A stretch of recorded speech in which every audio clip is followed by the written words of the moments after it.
கள்வனின் காதலி. அத்தியாயம் 31. காதலர் ஒப்பந்தம். கோவிலுக்கு பக்கத்திலிருந்த மாமரத்தில் பட்டுப்போல் சிவந்த இளம் இலைகளுக்கு மத்தியில் கொத்து கொத்தாக மாம்பூக்கள் பூத்திருந்தன. அந்த பூக்கள் இருக்குமிடம் தெரியாதபடி வண்டுகளும் தேனீக்களும் மொய்த்தன. அவற்றின் ரீங்கார சப்தம் அந்த வனப்பிரதேசம் முழுவதிலும் பரவி பிரகிருதி தேவியை ஆனந்த பரவசமாக்கிக் கொண்டிருந்தது. சற்று தூரத்தில் ஒரு முட்புதரின் மேல் காட்டு மல்லிகை கொடி ஒன்று படர்ந்திருந்தது. அந்த கொடியில் குலுங்கிய பூக்களிலிருந்து இலேசாக வந்து கொண்டிருந்த நறுமணத்தினால் கவரப்பட்டுத்தான் போலும் அதன்மேல் அத்தனை பட்டுப்பூச்சிகள் பறந்து கொண்டிருந்தன. அவற்றின் இறகுகளுக்குத்தான் எத்தனை விதவிதமான நிறங்கள்! அவற்றில் எவ்வளவு விதவிதமான வர்ணப்பொட்டுக்கள்! நல்ல தூய வெள்ளை இறகுகளும் வெள்ளையில் கருப்பு பொட்டுக்களும், ஊதா நிற இறகுகளில் மஞ்சள் புள்ளிகளும், மஞ்சள் நிற இறகுகளில் சிவப்பு கோலங்களும், இப்படியாக ஒரே வர்ண காட்சிதான். பிரம்மதேவன் இந்த பட்டுப்பூச்சிகளைச் சிருஷ்டித்த காலத்தில் விதவிதமான வர்ணங்களை கலந்து வைத்து கொண்டு அவற்றை விசித்திரமாய் தீட்டி வேடிக்கை செய்திருக்க வேண்டும். பட்டுப்பூச்சிகள் ஒரு நிமிஷம் அந்த காட்டு மல்லிகை கொடியின் மீது உட்கார்ந்திருக்கும். அடுத்த நிமிஷம் ஒரு காரணமுமின்றி அவை கொல்லென்று கிளம்பி வானவெளியிலெல்லாம் பறக்கும். அவை பறக்கும் போது அவற்றின் இறகுகள் படபடவென்று அடித்துக் கொள்வதை பார்த்தால், ஐயோ, இந்த அழகான பூச்சி இப்படி துடிக்கின்றதே, அடுத்த கணத்தில் கீழே விழுந்து உயிரை விட்டுவிடும் போலிருக்கிறதே என்று நாம் தவித்துப் போவோம். பட்டுப்பூச்சியின் இறகுகள் எப்படி துடித்தனவோ அதைப் போலவே துடித்தது அந்த நேரத்தில் கல்யாணியின் இருதயம் என்று சொல்லலாம். பாழடைந்த கோவிலைச் சுற்றி அடர்த்தியாயிருந்த செடி கொடிகளை விலக்கிக் கொண்டு முத்தையன் வருவதை அவள் பார்த்தாள். பார்த்த கணத்தில் அவளுடைய உள்ளம் ஆனந்த பரவசம் அடைந்தது. ஆனால் அடுத்த கணம் முன்போல் அவன் மறுபடியும் தன்னை பார்த்துவிட்டு ஓடிப்போகாமலிருக்க வேண்டுமே என்று எண்ணியபோது அவளுடைய இருதயம் மேற்சொன்னவாறு துடிதுடித்தது. அன்றிரவு முகமூடி தரித்த கள்வனாய் வந்த முத்தையன் அப்படி ஒரே நிமிஷத்தில் மாயமாய் மறைந்து போன பிறகு கல்யாணி அடைந்த ஏமாற்றத்துக்கும் ஏக்கத்திற்கும் அளவே கிடையாது.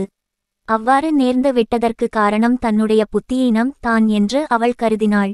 இத்தனை நாளும் அவனை பார்க்கலாம் என்ற நம்பிக்கையில் ஒருவாறு காலம் போய்விட்டது. இனிமேல் அந்த நம்பிக்கைக்கு கூட இடமில்லையே. முத்தையன் இப்படியே திருடனாயிருந்து ஒரு நாள் போலீசாரிடம் அகப்பட்டு கொண்டு தண்டனையடைய வேண்டியது, தான் இப்படியே தன்னன் தனியாக உலகத்தில் வாழ்ந்து காலந்தள்ள வேண்டியது என்பதை நினைக்க அவளால் சகிக்க முடியவில்லை. இதற்கு முன்னெல்லாம் அவள் சாதாரணமாய் கண்ணீர் விட்டு அழுவது கிடையாது. பஞ்சநதம் பிள்ளையை கல்யாணம் செய்து கொண்டபோது அவள் தன்னுடைய நெஞ்சை இரும்பாகச் செய்து கொண்டாள் என்று பார்த்தோமல்லவா? ஆனால் அன்றிரவு சம்பவத்திற்கு பிறகு அவளுக்கு தன்னையறியாமல் அழுகையாய் வந்தது. கல்யாணியின் அத்தை இதையெல்லாம் பார்த்துவிட்டு பயந்து போனாள்.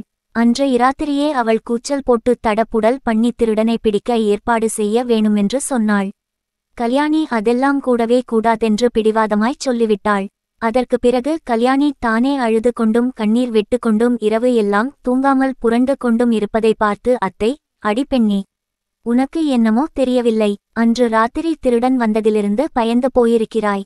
மாரியம்மனுக்கு மாவிளக்கு ஏற்ற வேண்டும். கொஞ்ச நாளைக்கு பூங்குளத்துக்கு போய் எல்லாருடனும் கலகலப்பாய் இருந்துவிட்டு வருவோம், வா. அப்போது தான் உனக்கு பயம் தெளிந்து சித்தம் சழியாகும் என்றாள். பூங்குளத்துக்கு போகலாம் என்றதும் அத்தை ஆச்சரியப்படும்படியாக கல்யாணி உடனே சம்மதித்தாள்.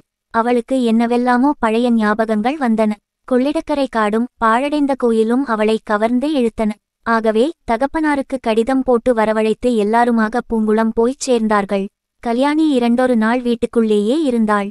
பிறகு இடுப்பிலே குடத்தை எடுத்து வைத்துக்கொண்டு ஆற்றுக்கு குளிக்கப் போகிறேன் என்று கிளம்பினாள்.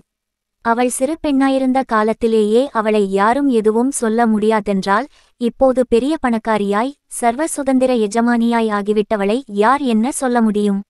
முத்தையனை இப்போது பார்த்ததும் கல்யாணி எழுந்து நின்றாள். இருவரும் ஒருவரையொருவர் பார்த்த வண்ணம் சற்று நேரம் பிரதிமைகளைப் போல் நின்றார்கள். கல்யாணிக்கு எதிர்பாராமல் அவனை சந்தித்ததனால் ஏற்பட்ட திகைப்பு ஒரு புறம், ஏதாவது தான் தவறாகச் சொல்லி அல்லது செய்து அதனால் மறுபடியும் முத்தையன் போய்விடப் போகிறானே என்ற பயம் இன்னொரு புறம்.